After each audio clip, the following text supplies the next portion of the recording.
ఏలేరు ఆధునికరణకు గత తెలుగుదేశం ప్రభుత్వంలో 156 కోట్ల రూపాయల నిధులిచ్చి పనులు ప్రారంభిస్తే రైతులంటే ఏమాత్రం గిట్టని ఈ సైకో ముఖ్యమంత్రి జగన్మోహన్ రెడ్డి పనులు నిలిపివేసి పిఠాపురం రైతాంగాన్ని నిలువున ముంచేశారని టీడీపీ రాష్ట్ర అధికార ప్రతినిధి పిఠాపురం మాజీ ఎమ్మెల్యే వర్మ తీవ్ర స్థాయిలో విమర్శించారు. కాకినాడకు సీఎం పర్యటన నేపథ్యంలో జగన్మోహన్ రెడ్డిని అడ్డుకునేందుకు పిఠాపురం నుండి వర్మ ఆధ్వర్యంలో తెలుగుదేశం పార్టీ కార్యకర్తలు పార్టీ కార్యాలయం నుండి మోటార్ సైకిళ్లపై బయలుదేరారు. అయితే మధ్యలో తహసీల్దార్ కార్యాలయం వద్ద పోలీసులు వీరిని అడ్డుకున్నారు. ఈ సమయంలో పోలీసులకు టీడీపీ కార్యకర్తలకు మధ్య తోపులాట జరగడంతో తీవ్ర ఉద్రిక్తత నెలకొంది. ఈ నేపథ్యంలో వర్మ రోడ్డుపై ధర్నా చేశారు. స్థానిక ప్రజాప్రతినిధులపైన, ముఖ్యమంత్రి జగన్మోహన్ రెడ్డిపైన మాజీ ఎమ్మెల్యే వర్మ తీవ్ర స్థాయిలో మండిపడ్డారు. వర్షాలు వచ్చినప్పుడు పంటలు మునిగిపోయి వేల కోట్ల రూపాయల పంటలు నష్టపడిపోతున్నారు. 100 కోట్ల రూపాయల రైతాంగం వాళ్ళ నష్టం కరెక్ట్ కాదు, శాశ్వతంగా ఉండాలి, దీనికి మురుగు కాలువ ఒకటి ఉండాలని చెప్పి ఏలేరు ఫేజ్ 2తో శుద్ధగడ్డ కొండ కాలువ ఆధునీకరణ చేసి సముద్రంలోకి నేరుగా నీరు కలిపే విధంగా చంద్రబాబు నాయుడు గారు ఆ కార్యక్రమం చేశారు. దాన్ని ఈరోజు ఆపారు.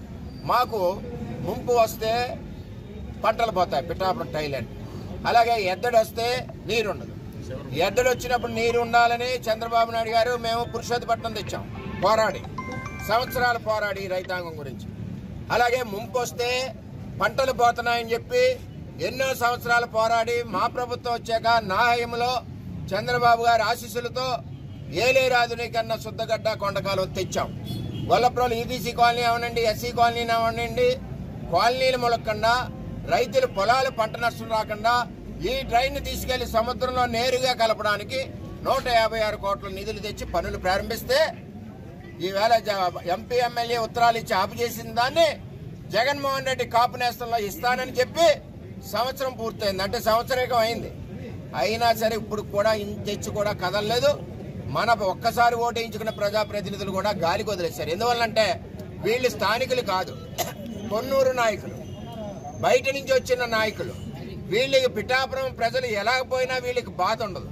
మేమంటే ఇక్కడ ఉన్నాం కాబట్టి మా రైతుల కష్టాలు కన్నీళ్లు ఎప్పుడూ మా కళ్ళ ముందు ఉంటాయి కాబట్టి వాళ్ళ కుటుంబ సభ్యుడిగా చంద్రబాబు గారికి చెప్పి ఏలేరు ఆధునీకరణ పనులు చేయించాం. అలాగే ఎండిపోయినప్పుడు పంటలు పండాలని పురుషోత్తపట్నం తెచ్చాం.